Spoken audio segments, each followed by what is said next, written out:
ಬನ್ನಿ ಒಂದು ಕಥೆ ವೈರಲ್ ಆಗೋಕಿರೋ ಸೀಕ್ರೆಟ್ ಫಾರ್ಮುಲಾ ಬಗ್ಗೆ ನೋಡೋಣ. ತುಂಬಾ ಸಾರಿ, ಅದರ ಸೀಕ್ರೆಟ್ ಅಡಗಿರೋದು ಒಂದು ಪಪ್ಪಾ ಎಮೋಷನಲ್ ಫಾರ್ಮುಲಾದಲ್ಲಿ. ಈ ಎಐ ಪ್ರಾಂಪ್ಟು ಒಂದು ಹಿಟ್ ಕಥೆಯ ಬ್ಲೂ ಪ್ರಿಂಟನ್ನೇ ಕೊಟ್ಟಿದೆ. ಅದನ್ನ ಡಿಕೋಡ್ ಮಾಡೋಣ. ಈ ಫಾರ್ಮುಲಾದ ಮೊದಲ ಹೆಜ್ಜೆ ಎಲ್ರಿಗೂ ಕನೆಕ್ಟ್ ಆಗೋ ಒಬ್ಬ ಹೀರೋನ ಸೃಷ್ಟಿಸೋದು. ಇಲ್ಲೊಬ್ಬ ಬಡ ಡೆಲಿವರಿ ಬಾಯ್ ಇದ್ದಾನೆ, ಹೆಸರು ಅರ್ಜುನ್. ಅವನಿಗೆ ಒಂದು ಸೀಕ್ರೆಟ್ ಕಾಣಿಸಿದೆ.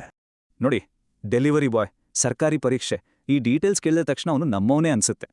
ಕಥೆಯಲ್ಲಿ ಪ್ರೇಕ್ಷಕರನ್ನು ಹಿಡಿದಿಡೋಕೆ ದೊಡ್ಡ ಏಳು ಬೀಳುಗಳು ಇರಲೇಬೇಕು.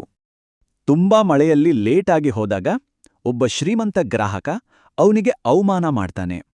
ಹೋರಾಟ, ಅವಮಾನ, ಸೋಲು, ಮತ್ತೆ ಕಂಬ್ಯಾಕ್, ಕೊನೆಗೆ ಐಎಎಸ್ ಅಧಿಕಾರಿಯಾಗಿ ದೊಡ್ಡ ಗೆಲುವು. ಸೋಲಿನ ಆ ಕ್ಷಣ ತುಂಬಾ ಮುಖ್ಯ, ಯಾಕೆಂದ್ರೆ ಆಗ್ಲೇ ಅವನು ಬಹುತೇಕ ಎಲ್ಲವನ್ನೂ ಬಿಟ್ಬಿಡೋ ಯೋಚನೆ ಮಾಡ್ತಾನೆ. ಈ ಎಲ್ಲ ಕಷ್ಟದ ನಂತರ ಬರೋದೇ ರಿವೆಂಜ್ ಸಕ್ಸಸ್. ಇದೇ ಪ್ರೇಕ್ಷಕರಿಗೆ ಸಖತ್ ಕಿಕ್ ಕೊಡೋದು. ಒಂದು ಕಡೆ ನಿರ್ಲಕ್ಷಿಸಲ್ಪಟ್ಟ ಡೆಲಿವರಿ ಬಾಯ್, ಇನ್ನೊಂದು ಕಡೆ ಸಲ್ಯೂಟ್ ಹೊಡೆಯೋ ಐಎಎಸ್ ಆಫೀಸರ್. ಯಾರು ಅವನನ್ನು ಅವಮಾನಿಸಿದ್ರು ಅವರಿಗೆ ಸ್ವೀಟ್ಸ್ ಕೊಟ್ಟು ಬರೋ ಕ್ಲೈಮ್ಯಾಕ್ಸ್ ಇದೆಯಲ್ಲ, ಅದು ಸಖತ್ ಶೇರಬಲ್.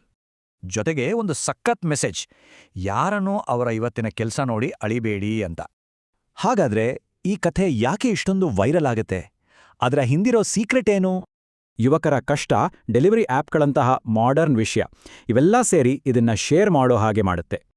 ನೋಡಿ, ಅತಿ ಹೆಚ್ಚು ಶೇರ್ ಆಗೋಕೆ ಕಾರಣ ಆ ಎಮೋಷನಲ್ ಕನೆಕ್ಷನ್ ಮತ್ತು motivation. Vertical video, YouTube shorts ಮತ್ತೆ ರೀಲ್ಸ್ಗೆ ಹೇಳಿ ಮಾಡಿಸಿದ್ದು. ಫಾರ್ಮ್ಯಾಟ್ ಕೂಡ ಮುಖ್ಯ.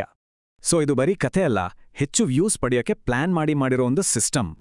ಹಾಗಾದ್ರೆ ಡಿಜಿಟಲ್ ಜಗತ್ನಲ್ಲಿ ಕಥೆಗಿಂತ ಹೆಚ್ಚಾಗಿ ಈ ಇಮೋಷನಲ್ ಫಾರ್ಮುಲಾಗಳೇ ಭವಿಷ್ಯನ